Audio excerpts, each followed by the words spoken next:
welcome back to KSSK Cure CMD Chats. Today, we are going to talk about the extremely important topic of sleep. I'm actually very excited. We are going to be able to talk with two experts when it comes to sleep and sleep-related disorders, especially when it comes to neuromuscular diseases like muscular dystrophy. Sleep has definitely affected me a lot as an individual with CMD. I am a user of a 5-PAP ventilator at night, and I use a cough assist daily. Also done a couple of sleep studies, so I'm interested to find out more about that. How many sleep studies have you done? Actually, I don't know how many. I couldn't tell you a number, but if I had to guess, maybe 5?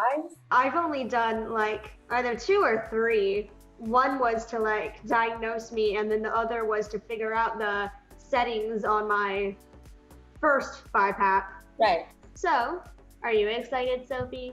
I am actually really excited. This will be interesting. So, I would like to thank both of you guys so much for coming. I'm very excited to learn a little bit more about like sleep and everything that goes on with that. Can you quickly introduce yourselves for us? I'm Dr. Sawnani. I'm one of the pediatric pulmonologists over here at Cincinnati Children's Hospital. I'm Dr. John Pascoe, and I'm also a pediatric pulmonologist here at Cincinnati Children's and do sleep medicine too. How does breathing change from one is awake to when they're asleep? Absolutely. That's a really good question. When we get into the sleep state, we just naturally have less sensitivity. What drives our sleep, those nerves, the neurons in our brain, and also sort of sensors elsewhere in our body will respond to different levels of oxygen and carbon dioxide. And it's very sensitive to carbon dioxide, a little bit less so to oxygen. When you fall asleep, your carbon dioxide levels raise up just a little bit. And your breathing will be, you're not consciously controlling it. That sort of goes on an automatic drive. Anytime you have muscle weakness, the fact that you lose muscle tone when you're breathing at night in dream sleep means that that's probably the first time that you're going to be seeing, or the stage of sleep that you'll end up seeing first of having difficulty. Why is it sometimes more difficult to breathe when lying down than when you're sitting up, even if you're not asleep? When you're upright, gravity acts in your favor and all the bowel contents fall off your diaphragm. So the excursion of your diaphragm, meaning the movement up to down, movement of the diaphragm, is relatively unencumbered. When you lay down, gravity still acts in a downward manner, but now you have the bowel contents push up against the diaphragm and moves the diaphragm to a slightly higher resting position. So what happens is it lands up squeezing some of the air out of the lung. So you then effectively have a much smaller volume to work with. So what we see is a slight reduction in the depth of breathing, or what we call the tidal volume. And to top it off, the issue that you sometimes experience with certain forms of congenital muscular dystrophy is some weakness of the diaphragm. That change that I mentioned to you, where the diaphragm elevates to a higher position, may actually be amplified when there is an element of diaphragmatic weakness. What begins to happen is individuals have to meet a certain metabolic need within a certain minute, and therefore begin to breathe a little faster because it's shallower, and then may experience a little difficulty taking deeper breaths, particularly in the recumbent position when they have diaphragm weakness, which is what you see with some forms of congenital muscular dystrophy. What is a sleep study, and how can it help diagnose a respiratory problem in someone with CMD?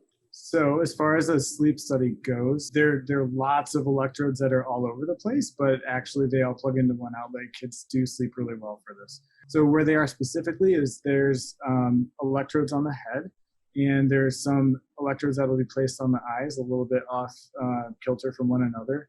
There's a cannula that's in the nose, and sometimes it's nose and covers part of the mouth too. There's stickers on the chin. There's EKG leads or stickers that are on the chest.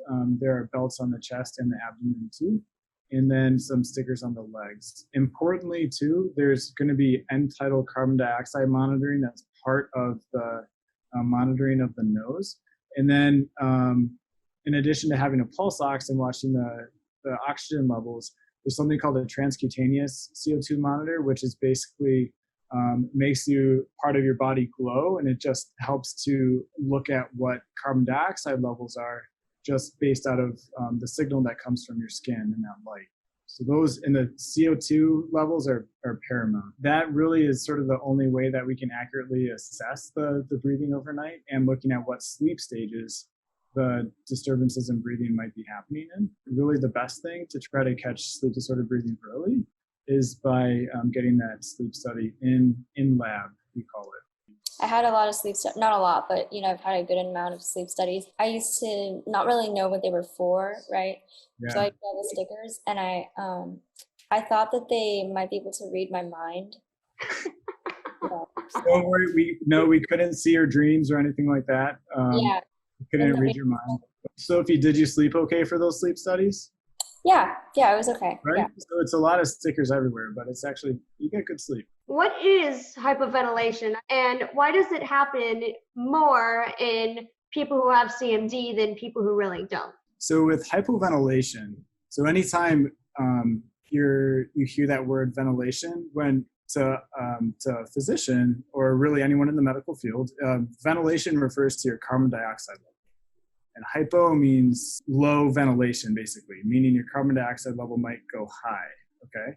So it's the reverse. So conversely, if you hyperventilate, like if you're a dog, then your CO2 drops, it gets low. When we think about oxygen, that's when you think about hypoxia, okay? Or low oxygen. If your muscles are a little bit weaker, then you may not blow off carbon dioxide quite as easily, and that's hypoventilation. With hypoventilation, it may not be there right away, but it can develop over time and slowly.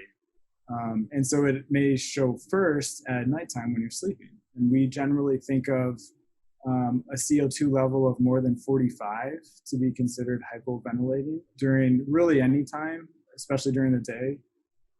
During nighttime, we have, as sleep physicians, we have specific criteria we try to follow. What we often end up seeing is that instead of hitting this threshold carbon dioxide level, which the magical number on a sleep study is 50, instead of hitting that, we often see that individuals may be breathing faster than you would expect for age and have a high normal level of carbon dioxide, but they're breathing fast to make up for it. How does sleep apnea connect with all of that?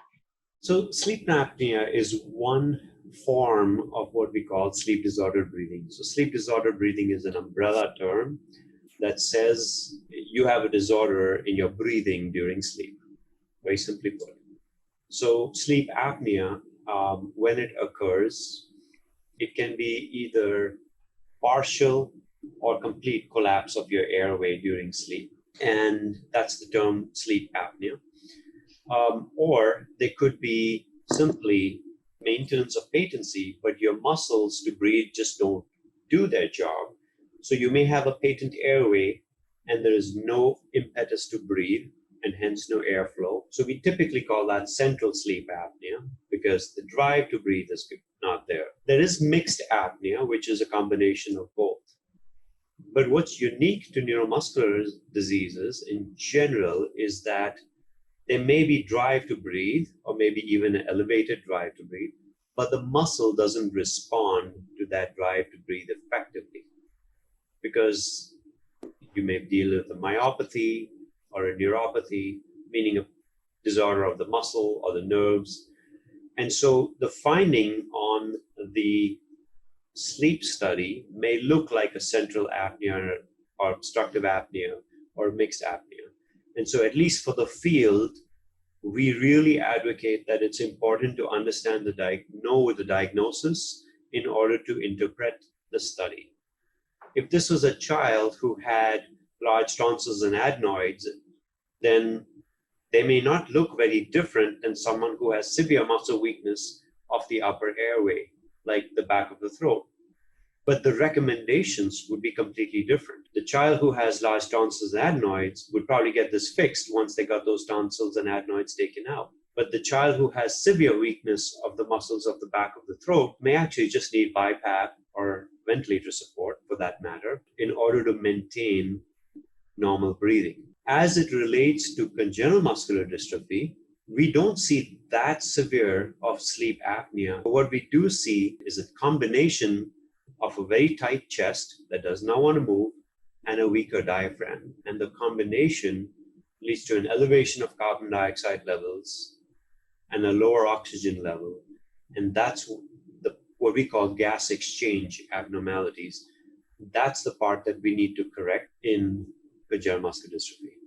What is hypopnea, and why is carbon dioxide a major concern?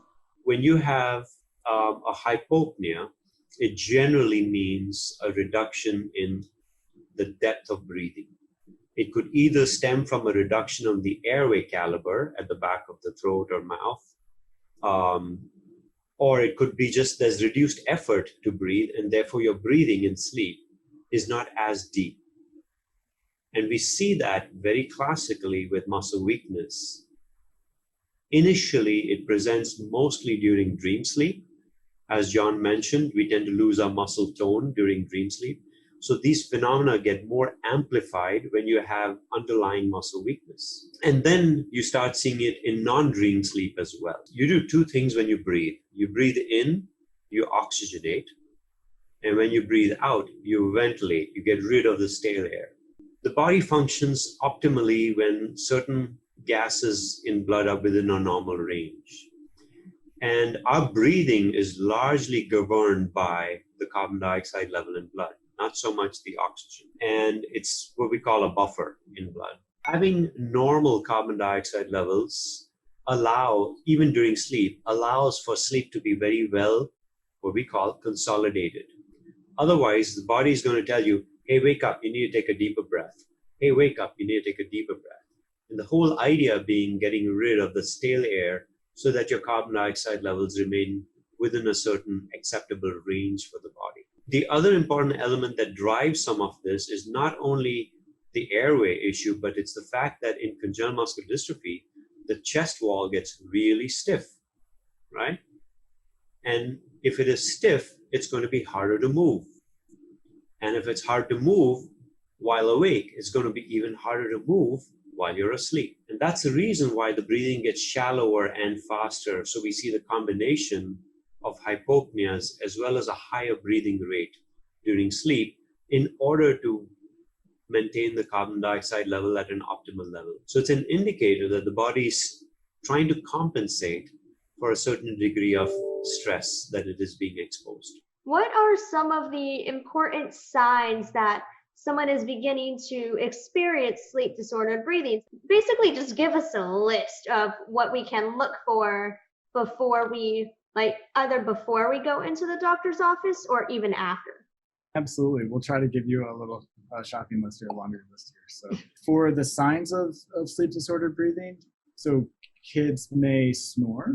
If you think about it, snoring, you can hear it though, right? So that means that air is flowing, and it means that something in the upper airway is narrowed and is vibrating. So you hear but you need some muscle strength in order to generate, because you're pulling air and basically causing a vacuum in your upper airway, pulling the walls of the airway together.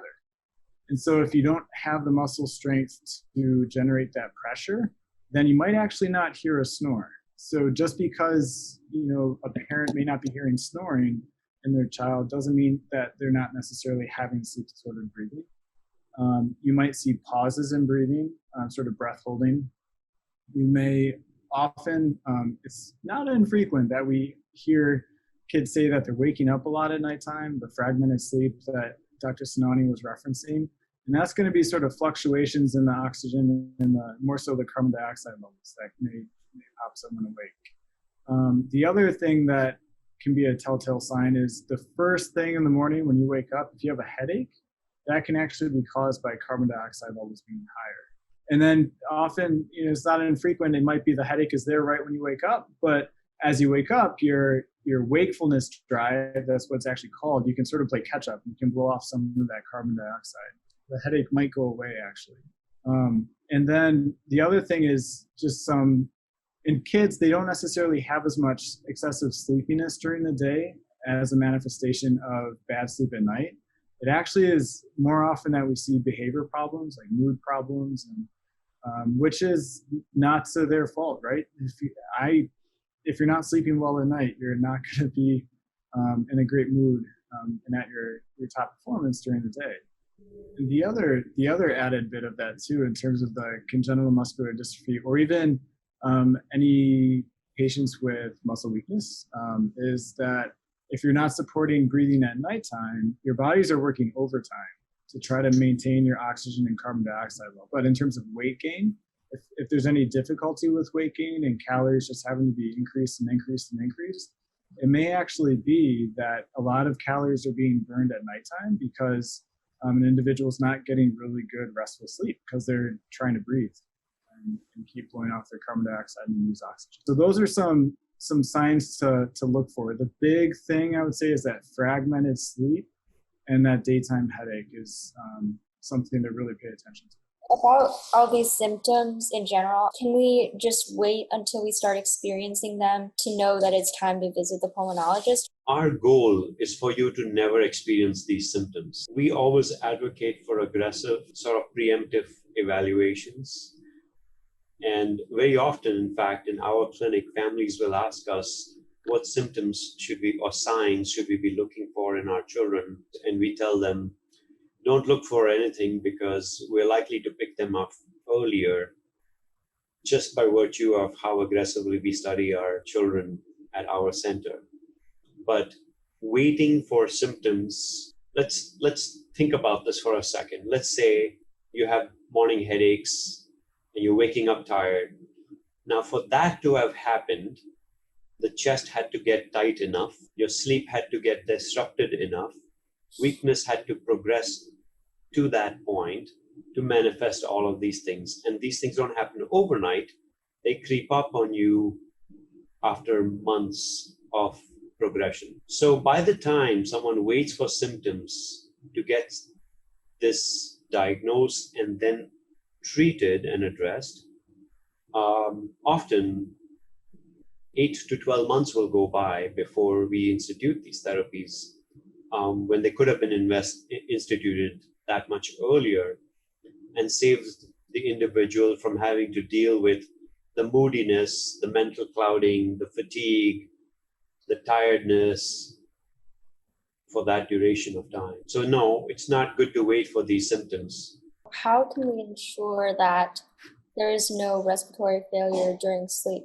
It takes, having adequate sleep studies at the right time, and the right time being a little more aggressive and getting them in a timely manner. The other thing that also, to your question about avoiding respiratory failure, is nutrition. And so nutrition is really, really important. And I think from our experience, what we find really hurts the children the most through their growing years, which is really that early period, and again, adolescence, is the combination of nutrition, scoliosis, and reduced lung function, which also translates into reduced sleep efficiency and quality. And so that whole quadrad issue leads to higher risks of something spinning out of control.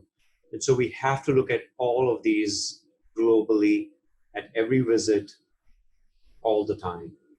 The idea then is to not only be aggressive when it comes to sleep studies, to catch something quick, but then to also treat it quickly, which could possibly mean breath support during sleep. Yep. What really is a ventilator, and how does it help us when we are asleep? So once you identify that there's an issue, how do you treat it, right? It's not just about keeping the airway nice and, well, it is about keeping the airway open, but it's about moving the chest wall too. So CPAP stands for continuous positive airway pressure. So it's just one pressure, just the whole time. And whereas BiPAP is bi-level positive airway pressure. So you have a pressure when you're breathing in and a pressure that sort of keeps the airway open when you're breathing out. We often apply a backup rate as well, and that's advised, so that if you're not breathing enough times per minute, then the machine will say, okay, it's time to start breathing again. There are some other technical differences in how the breath is actually delivered or supported in a ventilator as opposed to the conventional bi-level machine. The bi-level machine that you refer to was really designed to treat sleep apnea. And our goal here is actually to optimize ventilation, the breathing. Because as I mentioned, most individuals with CMD don't really have that much of sleep apnea, but they have ventilation disturbances. And that's what we're trying to manage. So it's really about how sophisticated the technology is that it allows us to optimize breathing far more effectively in certain scenarios. When should someone with CMD, just in general, get their first sleep study? And how often should it be repeated, not only following that person from if they have their first study when they're a kid to when they're an adult, but also beyond that? Really good questions. And there are multiple reasons for the decisions to repeat sleep studies at different time points. So we advocate for the first sleep study to happen at diagnosis. And the reason is because the recent publications of natural history support the idea that some patients can still be ambulatory and still have high carbon dioxide levels, which we should treat. If the study is normal and the child is still anticipated to grow, we advocate for repeating it every 12 to 18 months, sometimes 2 years if they're doing well. If someone is identified to need ventilator support, the subsequent study takes place once we get them adjusted and acclimated to ventilator support. So the second study could take place anywhere in 3 or 6 months from the first study. Subsequently, John and I are both pulmonologists who are also sleep trained, and we often make changes every 18 to 24 months on the fly clinically for any breakthrough symptoms. And if something looks off despite making a few changes, we then recommend coming in and getting a study. So roughly it translates into every 2 to 3 years, not likely to go beyond that time frame, just to make sure that we're not missing things. Now, once someone's done growing, often the reason to get back into the lab is really just to make sure that we can offer the latest technologies to our patients, and just to make sure that you're keeping up with the science and the science is keeping up with you. There are always newer modalities of ventilation that may become more comfortable. So the idea of getting rechecked, whether you're 15, 18, 20, 30, is really just to make sure that the most current technologies work well for you. What would be the one take-home point each of you would like everyone to remember about sleep, especially in CMD? I think as far as sleep and CMD is concerned, I say test early and test aggressively, meaning Gotcha. it needs to be ideally done with someone who has an understanding of how unique CMD is. And then test periodically. I won't say frequently, but periodically, so we can continue to offer you the best support. I would say sleep is super important. So there's a reason why we sleep for more than a third of our lives, right? If you think about it, as we mentioned this a couple of times, with the muscle weakness that can progress and with chest wall changes, the difficulties, they're going to first show in sleep. And once you've had them during the day, they will be there at sleep, definitely. The other thing is just keep advocating. So as you guys know, CMD is not a common disease, or common disorder. So you guys are the experts, and you know where the resources are. So and I know you guys are, your families are too, be strong advocates. And the resources are there. We're always happy to talk with anybody who has questions. Awesome. Yeah, thank you very much. Super helpful. Yeah, this has been awesome. Thanks for having us. This is going to help a lot of kids. Thank you. Thank you for having us on. Bye. To stay connected, download the CMD mobile app and sign up for the newsletter. Here is a link to the CMD Pulmonary Guide, which is very interesting. And if you have questions, email us at breathe@curecmd.org. And wait, before you go, be sure to like and subscribe. Add your comments below to keep the conversation going. Thanks again for watching. Bye!